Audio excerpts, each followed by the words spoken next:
Okay, the name of this video is not another cold plunge video, because the last thing this world needs is another cold plunge video. But we're going to make one anyway. And it's not for me to talk about the virtues and the benefits of cold plunging. I assume you already know that. But if you don't, Google it, and maybe I will put a video. If you comment if you want me to talk about the virtues of cold plunging. But really, the purpose of today's cold plunge video is to talk about the obstacles or barriers to entry into cold plunging. First of all, I recommend that you start by taking cold showers daily.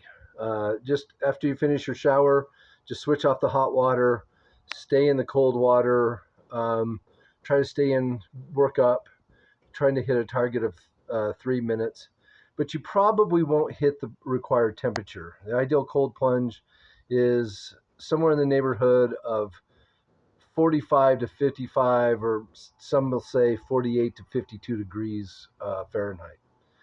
And that's not always the case with your cold showers. But if you can do that for a couple weeks, then you're able to commit to a more formal process and equipment.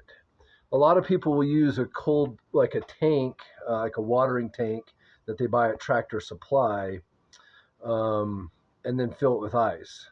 Problematic in some respects. It's not good for the environment. It's cost prohibitive. It's a lot of ice. You can get a machine that keeps it at the ideal temperature, but those can stretch into the thousands. I think on average around $4,000, $2 to $4,000, depending on which models you get. Or you can do what the frugal Awake Green Beret does, which is go on to Facebook Marketplace and buy a chest size or chest style deep freeze. I paid $150 for this little baby. I fill it up with water from my garden hose.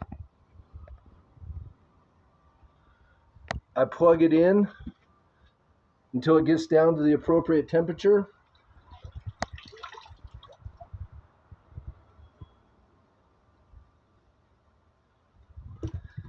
And keep a cap full of bleach in it. And then maybe every 2 weeks, drain it, clean it, refill it. I have to plug it in about every 2 or 3 days for a couple hours. So I plugged this one in last night. It dropped down to about 48. It's sitting about 50 right now. It'll last for another 2 days maybe, and then I'll have to plug it in for about 6 hours. And that's how I cold plunge.